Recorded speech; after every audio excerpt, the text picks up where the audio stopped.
Bum bum bum bum Drama. bum. Action. Comedy. Palace intrigue. Story Squad presents Clash of the Pencils. Welcome here to a nice fall 47 night here in Milford, Delaware. Day 3 of Turkey Week, and we've got some great story matchups for you tonight here on the Clash of the Pencils nightly live stream, the most watched creative writing esport league live stream in the history of the internet. I'm your host, Tom Sherman. We're here as we are every weeknight to review the top 3 short story submissions from around the net, get the latest scores, see who's atop the leaderboard. Of course, go over the top 5 sentences of the night. So, quick reminder to folks out there how to play Clash of the Pencils. Each night when we end the live stream, we'll reveal tomorrow's prompt. Then all you have to do is handwrite a quick one-page story in response, snap a picture of it, upload it, and then you're in the game. Every day we field anywhere between 0s and 10s of submissions, which then get run through a high-tech computer data science algorithm, which we like to call Storybot 3000, which uses, among other things, crocodile tears to analyze every story. We then take Storybot's top 3 picks and let you, the public, vote on them to determine tonight's winner. Alongside me today, we've got Greg, the JPEG Peterson. Welcome to the stream, JPEG. What you reading there?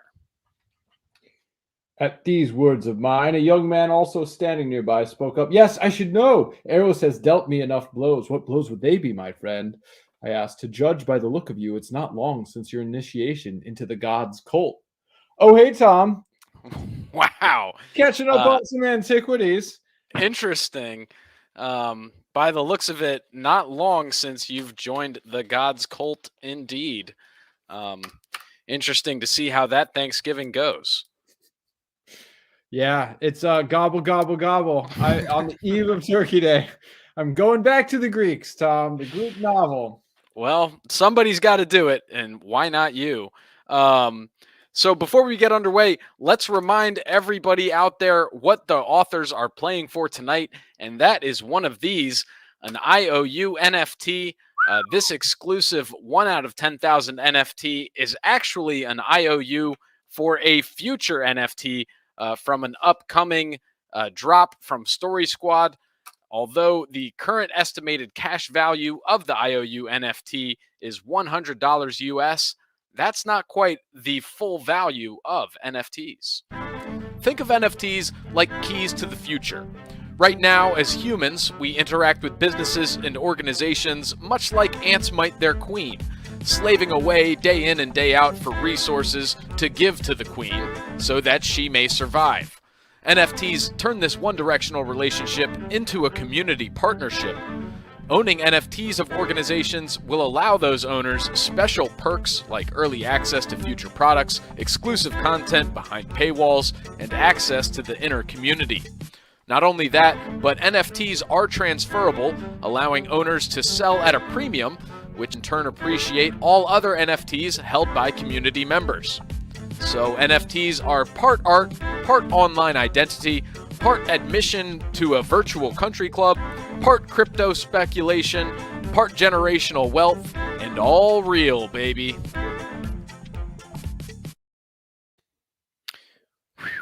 Wow. Yeah, that's just intense. Every time I see it, it makes me want to get one of these IOU NFTs even more. I want to submit several stories. Several stories, just on the off chance Storybot 3000 seems to pick me. Right? Me too. And unfortunately, just can't get it done. But let's show you who can. And it's these folks that are on top of the leaderboard. Repeat, currently the weekly leader with 280 points, followed by Slice with 255. Mustard Pickle has 210 in third place. Eminem 08 is in fourth with 183, and Racontus with 140 rounds out the top 5. before Champion, the Doctor, Green 18, and Dragon Attack taken down the bottom of the leaderboard. So really anyone's game here coming into tonight. And the prompt today was the year is 2058 and it's the first Thanksgiving on Mars. So like we discussed a little bit yesterday, it's a setting, the setting is forward here, but the plot and characters are really up to our authors here about where they want to take that direction. Yeah, it's an interesting mashup. Kind of, you want to look backwards towards the Pilgrims, the Mayflower, sort of arriving at Plymouth. I think that was 1620. So it's kind of got some, it's got some retrograde and it's got some forward thinking. It's an interesting kind of mashup. I'm excited to see what that tension looks like between old. Fun and fact: new. speaking of Thanksgiving tension, apparently the Virginia colony and the Plymouth colony have big beef about who actually celebrated the first Thanksgiving. Oh, So, wow. yeah, just a little fun fact there for you to take that into tomorrow's dinner. Nice. Yeah. I feel like we could get a whole other prompt out of this. I'm sure we could That if right we in the try real film. hard. Yeah. But we're not going to try real hard because all I have to do is press this button to reveal the first author of the night and their story.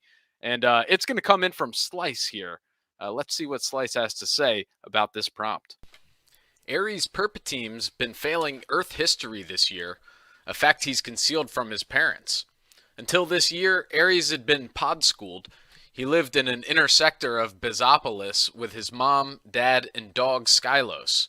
Last year, he was cajoled into playing football with the kids across the track. Clutching the ball, he propelled across the parked lot that caused others to skit and falter. Every time he got tackled, the opposing players wedgied him. Omar Fiad been watching each squink and every whoosh single wedgie. Mid-game, Ares ran back to his pod, weeping. He zoomed to his chamber and shut the shades, still hearing the howls outside. Skylos jabbed the door open, and all three tongues licked the crimson dust from Ares' sore soles, tickling him wildly and forcing more basalty tears. Therefore, in 2058, Earthian customs reports could wait. Even after newly mandated adherence to Earthian holidays, nothing out-urgented beasting. Ares trained most days for a year, except when meglacyclones popped, forcing him inside to wrestle with Skylos. The day before Thanksgiving, a day only Martian elders remembered, Ares sat as other students handed in their tablets containing history reports. He distantly placed his empty tablet betwixt the others, anticipating the game tomorrow. His classmates whispered and chatted about him and other things. He gazed at Ormifra. She had her hair in mogtails, an unorthodoxy Earthian style. Ares wondered if this was one of the other things the girls blabbed about. Thanksgiving morning, Miss Perpeteem threw the murky that her husband had desludged last night in the zappy. Common mallow and cactus were the only vegetables that weren't imported from the old planet. She poached them in mog fat, adding canned peaches and atomized rosemary, garlic, and ginger. The aroma lifted the pod off the plot and into the yellow clouds above. That rising feeling dropped as Ares heard kids clamor outside. He grabbed his boots and scooted. He first touched the mogskin 5 plays in. He got a pitch left, spun past the first defender, stiff-armed another, would-be wedgier, and leapt over the dive of the last. He traipsed into the end zone and dreidled the ball on the ground. With arms a-hoist, he turned back to see who'd he dusted when a hard, sandy hand with stuck-on sludge still stinking like hot, wet, fermented Mars yanked his collar and pulled him off the lot. As he dragged, he scanned to see frozen players and Ormorphia on the side smirking. Skylos snapped at his feet and ran around he and his dad. He was released on their front spot and pushed into the pod which smelled of native Martian food, earthian comforts and sacrifice. He zoned as his parents scolded him for not completing 25 assignments this semester. They'd gotten in a call from his teacher. He took a wind shower as instructed and began the report. He could eat later. He started. In 2033, upon decree of President Markle, thought criminals were exiled to Mars to establish a colony. In 2058, after 2.5 decades of colonization, we Martians complied, after much coercion, with all Earthian holidays, including Thanksgiving. This would be the last time Ares Perpetine endured any marring or mogwash and catalyzed the Jupiter colonization plans. So Ares Perpetine neglects schoolwork in order to work out to achieve vengeance on some local jocks to make up for an embarrassing dust-up in front of his crush I'm never going to say her name right, Orphe. However, initial glory schooling his foes on the pitch turns into another embarrassing moment as his father drags him home to finish neglected schoolwork. As Ares begins his report, he reveals he's tired of the constant embarrassment associated with living on this penal colony and sets his goals on escaping Mars to colonize Jupiter. What just happened, Tom? I have no idea. Thanksgiving on Mars, Greg. Thanksgiving on Mars. I felt this had moments of I was very intrigued by. There's so many little details, and sometimes the details added up. Like, oh, this is going somewhere. Other times it was so dense with kind of wordplay on top of world building.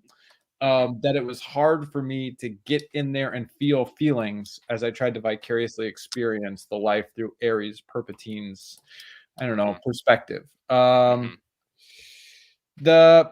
It seemed like this was a throwback into a kind of classical childhood, pickup football with some tweaks. It's a matchup of a pickup football story in which your performance on the field can kind of outdo both like the low status socially at school, and we get a lot of stuff about classmates whispers, girls blabbed, kids clamored. So there's this kind of like hovering amount of gossip and social, I don't know, just social pressure. There's obviously a lot of digital surveillance when the teacher is saying, how have you not completed 25 assignments, as well as the thought criminals kind of in this Australia 2.0. Right. Mars turning into that. And so those were all recognizable things that I kind of could get my head around what those stories looked like. I would say setting is right in there. This was all setting for me. The plot, it had some plot because it gestured towards arcs that I was familiar with. And it was really the treat here was seeing how like Mog skin, Mog fat. I loved with the sludge and the common mallow and the native plants. It reminded me a little bit of the trash pile in the beach scene, and that we get all this detail and detail and detail and detail. And you can build the world up through this collection of little details. This was incredibly dense. It had a lot of texture to it, a lot of wordplay to it. I don't necessarily know if it needed, the format of it was so big that I don't feel like Ares Perpetine was. Sometimes Slice gets me and he hits me in the feels. Sometimes it's just like a cold sort of like the circuits and wires that appreciate cognitively what he's doing. I would say this one tended more towards the latter for me. What about you? Yeah, it was so dense that it was hard to get all of that story into perspective, really. But I did think, I enjoyed the sort of irony of, year one, this kid was, not good at athleticism but was like, seems like more of a nerd like character. And then they took a year to train up and become the best athlete and ignore the schoolwork. And then that backfires and you still get embarrassed. This kid just can't win. And so I thought that was like a nice little twist for like the characters' depth and in the plot. And then like that that making the character really the juice of it for me was in that last paragraph where he's starting the report, and you get the details about this is like a penal colony where it's probably a tough place to be playing football on the streets with a bunch of thought criminals kids. And then like the desire to like start anew on a new planet. You know, how many times people are like, oh, we should just go to the moon, or if I could just go to Mars. Mhm. Well, if you're on Mars, you're going to say, hey, if I could just go to Jupiter, you know, Right. I'd make it all, it'd be all gravy for me. So, and, Right. and then for the setting, yeah, it was right on the mark. And like there's the little details like Basopolis. I noted Basopolis, all three tongues, the word squink, Earthian customs mandated, out-urgented beasted. Yeah. Some of these Yeah. lost me, but they had a lot of like electricity into their lyricism and potential. Desludge the murky and put it in the zappy. Come on. Yeah, I mean, yeah, if that's not yeah. Australian, Martian Australian, I don't know what is. So, I want to take a wind shower, Tom. I just want to Yeah. take a wind shower. You know, one of these days in 2058, you just might be able to. Mhm. So interesting start here from Slice. Good, good thing to pace on, I guess. Or I don't know what I'm trying to say here. Yeah, it's a hard I don't know what standard we just laid out. Yeah, that's, we'll just see what Racontus has to say about it. It back-to-back times in the top 3 for Racontus here. So let's see what she has to say. This land had no bounty. Dry red plains led to dry red mountains. Settlements dotted the horizon. Company towns filled with unlucky souls. The barons lived in the stratosphere. Once the ultra-rich got to space, they never left it. Circling the dust in an endless loop, lords over all. Mars, the latest stage of manifest destiny. To make it feel more like home, the companies collaborated on a planet-wide holiday. There were no nations like on Earth. All pretense was dropped 234.44 million miles away. This planet was governed by a council of companies. Students of history will recognize the names, the same ones who destroyed the last planet. One holiday all council members could agree on was Thanksgiving. Seemed fitting, given their penchant for excess. In the banquet halls orbiting the planet, there may have been a traditional feast, turkey, stuffing, and pies, but the settlements hosted a modest affair. As the downtrodden often tend to, we gathered together, thankful for what we did have, each other.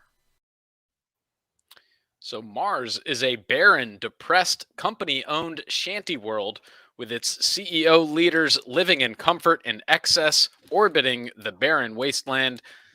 They decree a holiday of Thanksgiving to suit their gluttony, and the peasants below gather to appreciate their own company. Yeah, a strong second submission here by Racontus. This asked a lot of questions for me. I would say setting again. I think this prompt is lending itself to really, really heavy settings. I feel like we got the story of Manifest Destiny, robber barons, and boom towns sort of from the latter half of the 19th century, that the drive towards the American westward expansion sort of projected into this futurescape. It was interesting to me that Thanksgiving was a bit of a ruse, more in line of sort of depressurizing, giving the lower classes the ability to give thanks in order to perpetuate kind of the class inequality. Some strong Marxist themes from Racontus. I loved how the company Boomtown was governed by a council of companies. The same companies endured. It almost felt like if Manifest Destiny is this, if there's a kind of, I don't know, I'm going to ramble here, but there's a creative dynamism to where capitalism seems to remake itself with new companies and there's new ones always replacing the old. And here it's like, no, they figured out how to just sit there and for a long duration of time, kind of like a Middle Ages, just get statically, sclerotically stuck. And Mhm. now, once the Manifest Destiny goes to space, they figured out a way to just hunker down and have these dynasties that last, long periods of time. Mhm. I do love the dry red plains led to the dry red mountains and this sense of desolation. This is Mhm. not a technical wonderland. There's not all sorts of possibilities. This is a very different kind of thing than Slice gave us so many rich details. This felt very empty. Yeah. Interestingly. It seemed like a mining town, just like it just seemed like a mining town. That's all I can say about that. Like just everyone caked in thick layer of red dust, walking Mhm. around sad, while everyone else, all the C-suite executives are partying up top in the top of the We stratosphere in the space station. we didn't Um, get much characters. We didn't get any dialogue as far as I could tell, and we mhm, didn't really get the plot was more of a snapshot or a panorama rather than something with a beginning, middle, and end. It didn't mhm. have that sort of arc with that increases dramatic tension, and we had no recognizable individual agents capable of exerting leverage in the universe and making change. Mhm. This kind of felt like just like here it It, is. it was like a snapshot of like, yeah, where it all was. I rather enjoyed it with the I don't know. It made me feel just a little unsettled, but Yeah. like I did enjoy that sort of like you were talking about that like dualism of like making this holiday for their own like selfish gluttony, but also like giving like using it as a ruse for the lower classes to Yeah, give it them some sort of depressurizes any semblance. sort of revolt or revolution, right? Yeah, yeah. Yeah. So another sort of interesting sort entry here. 2 for 2 so far. The Let's see tension if. between these 2 is really rich, Mhm, like, thinking about them back to back. mhm. I like it. So now, welcome a newcomer to the podium here, Draconic Emperor. Uh, Whoa! yeah. Wow. So let's see what they have in store for us here on this prompt. Journal entry number 172, 3/14/2058. After a long meeting to discuss the content of the peace treaty with the Martians, we have agreed to supply the Martians with our solar and wind energy systems in trade for the Martians' agricultural expertise and facilities. Seeing the close resemblance and historical importance of this, we have dubbed the cultural exchange meal during the meeting as the first Martian Thanksgiving. So here, a Woo! page of a notebook straight out of an explorer's journal marked 3/14/2058 and relates a recent development of peace treaty between Earthlings and Martians, trading energy for agricultural technology, noting parallels between Thanksgiving of the old world and this new alliance. The explorer denotes the meeting's meal as the first Martian Thanksgiving. I love this. It was like an age of explorers. I love the crispness of it and the Hmm. form. The Hmm. form felt very, I don't know, 18th century age of the explorers, journal entry, primary source, but still fictional. We get Hmm. the date that's right. And then, peace treaty with the Martians. Here's the details. Not a lot of narrative perspective, not a lot of dialogue. But it is a factual reportage of a fictional event, which I Hmm. think is a very interesting way of presenting this. I also like the idea of bargaining here. The economics of this intrigued me. Seemed like Hmm. bargaining about what was it, wind power and tech for agriculture. Right. Those it feels like that's going to lock into place, and then that's going to become a kind of symbiotic system that hopefully will undergird peace between the Martians and whoever these colonists are. Right. Yeah, no, it was I really enjoyed that use of the journal too. I mean, it kind of set the scene and um without that key little journal entry number and the date, then it wouldn't have landed. You know what I mean? But Mhm, like mhm. with that and then it's just this short sort of 2 sentence thing. It's like, okay, this like it really built the world in an odd way. Yeah, Without having to go into all of the details like Slice does. You know what I mean? But I'm still right there on Mars, you know, digging through, you In know. some ways, that plot, even though it was a sprint, that plot was the most of a plot out of all three Interesting. stories today. Interesting. And I Wow, think it look is a at that. function of form. It is a function of that recognizable form, that tension, and the plot is a function of tension. And we got the tension, and we got the terms of exchange, and we got a form to capture it. Interesting. I did think it was humorous that like the meetings meal is the first Thanksgiving, and I kind of got like, you know, like old cold turkey wraps and like just like a meeting sort of spread of like, you know, fruit chunks and I don't know, but like Yeah. not like an actual Thanksgiving meal. It was just There's kind of no like warmth, no heartiness, no love in the no, preparation. It was like a bag of chips and you know, like some sort of dehydrated like turkey that's been rewatered. right, Yeah. right. So, great, you know, great submissions all around. Really, Look at the Dorito here, Tom. yeah. Notice this was all setting. The prompt demanded setting, and we got three things that are highly bullseyed, aimed at setting. And then the far one is going to be character. This was a hard one to have characters in. And so this is, I think, the closest kind of regression. Like these map onto each other, very similar shapes for this prompt. I wonder what Storybot's going to think about this. That's a good point. Yeah, it was very evoked very strong settings, plot and characters. You know, yeah, I don't know. Those are great triangles. They all map onto each other. But you know, it doesn't really matter what you and I think, and it doesn't really matter. Well, it matters what Storybot thinks, and Storybot gave us these three entries, so obviously it means something. But what really matters is what America thought and the greater internet at large. So I'm just gonna hit refresh here, and we're gonna see what we can see, whenever we can see it, if you will. And so here on the daily, Racontus lodging their first win of the of their play here with 165 points. Draconic Emperor a close second at 140, and Slice with 115. Meanwhile, Green 18 with 99 points, and Repeat coming in fifth with 81 on the day.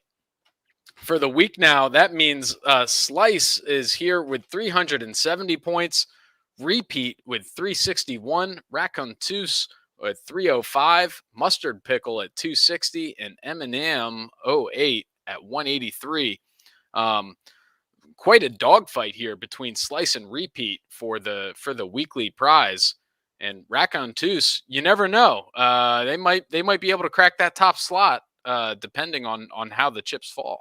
Well, what's interesting is that normally we have 5-day weeks, but we have hard coded into our iOS app that Thanksgiving is a holiday. Now, we don't know if that's been hard coded into the back end, but we're pretty sure that it hasn't. But we are suspending the tournament for tomorrow. And now, yeah, it's Storybot 3000 is taking tomorrow off. Happy Thanksgiving. So there you have that. So it's all on Friday. This is the final thing. It's anybody's game. Whoever wins Friday is going to win the week, win that NFT for the week. Thrilled to see Racontus ascend the leaderboard overall and grab today's NFT. Yeah. Really, Slice might be finally dethroned from the weekly championship. That's big. That's how the mighty might fall.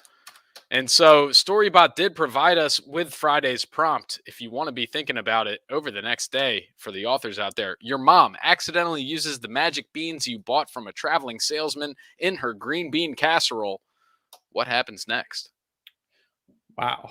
I feel like we got some Jack in the magic beanstalk, possible illusions. There could be giants. Anything's possible. It could be a real just like realistic depiction of just kind of like banal family chatter over a Thanksgiving holiday. That's what I'm expecting. Anything could happen. Yeah, well, that's probably what will happen, at least for me tomorrow. So hopefully the same for you. And I'm holding out hope for that magic beanstalk. I mean, you can always try to take some magic beans to the family dinner with varying degrees of success. So interesting what's going on there. But you know what? You know what? Now we have to do one What do we more have to do, thing Tom? before What do we we have to send do? everybody off to Thanksgiving dinner. Yeah, there's we don't want to leave anything undone. So what do we Oh have to do? no! And the top 5 sentences of the day is exactly what we would be doing here. So number 5 from Draconic Emperor, journal entry number 172, 3/14/2058. Really setting up a masterful journal entry, setting wise. You know what I love? That on Mars, then Slice kind of alluded to it. It's like the Earth calendar is still the dominant paradigm. Still. You know, that's actually interesting. Is the Martian year has 687 days, so it doesn't quite map on. I was doing some quick math to try to figure out when 3/14/2058 might be on Mars, and there would be 7 seasons. So I would assume it's somewhere in the 3rd season, the 14th day of the 3rd season, is when this is. Right on. And there's 171 of these journal entries somewhere. Right. Yeah. You know, that's the thing. I want to read those, Draconic Emperor. I want to read all of them. It's a fact. And number 173 as well. Number 4 from Slice. This would be the last time Ares Perpeteam endured any marring or mogwash and catalyze Jupiter colonization plans. I have no idea how the grammar of this sentence works or the vocabulary. It's certainly up there. I think Storybot just really enjoyed a Martian syntax on top of all the Storybot enjoyed that Martian syntax and enjoyed the thought of blasting off to Jupiter and colonizing that, and leaving Mars in the dust, as it were. Number 3 from Rockin' Toos. Once the ultra-rich got to space, they never left it, circling the dust in an endless loop, lords over all. Poetic and so macroscopic in scale. Yeah. Just a good line there. Number 2 from Repeat. Thus began the annual Martianalia, which is still celebrated to this day by all Martian microbes. Wow. Pinch and zoom in, Tom. Let me tell you what the story was about. Yeah, Repeat wrote a great story about the microbes on Mars feasting on molecules left behind by Martian rovers and human artifact. And it, I don't know, every time that it got to its summer solstice, the microbes would feast on this stuff. It was some heady stuff. That's from the last one's macro. Right. Very micro. It was right down in there. And interesting stuff. I want to see that as like a cosmic space soil opera. Right. Yeah. I mean, if anybody could do it, it could generate that, it would be Storybot 3000. Yeah. So we'll have to get Storybot on that. Let's bring that to Broadway. Yeah. Number 1 from Mustard Pickle. Moments after touching down on Mars, Elon Musk declared everyday Thanksgiving, dedicated to thanking Elon Musk by growing crops, building outposts, generating memes, and ensuring his eminence was well-fed, warm, and entertained day in and day out. Refusal to celebrate resulted in a trip to the snake pit, your bones used to build toys for XAEAZXEII. Wow, I feel like Rockin' Toos and Mustard Pickle were aligned. Yeah, there was some definite themes there throughout all the articles or all the stories. If you try hard enough to connect those dots, which we try. If there's one thing that we're good for, it's that we're going to try and overanalyze them. Yes, that is a fact. Overanalysis is our forte. And with that, that wraps up another edition of the Clash of the Pencils nightly live stream. So you won't see us tomorrow, but we will be back on Friday. So have a great Thanksgiving out there to everybody. And until next time, we'll see you out on the paper. Gobble, gobble. Do you want to participate in the Clash of the Pencils and Story Squad universe? It's easy. Join us on Twitter or in our Discord server at Story Squad HQ. There's lots of ways to participate. Draw some fan art. Play our addictive game of jokes and master strokes, Word Hoax. Or join Greg's monthly book club. And as always, remember to pay your cat tax. Money, fame, and love can all be found here at Story Squad.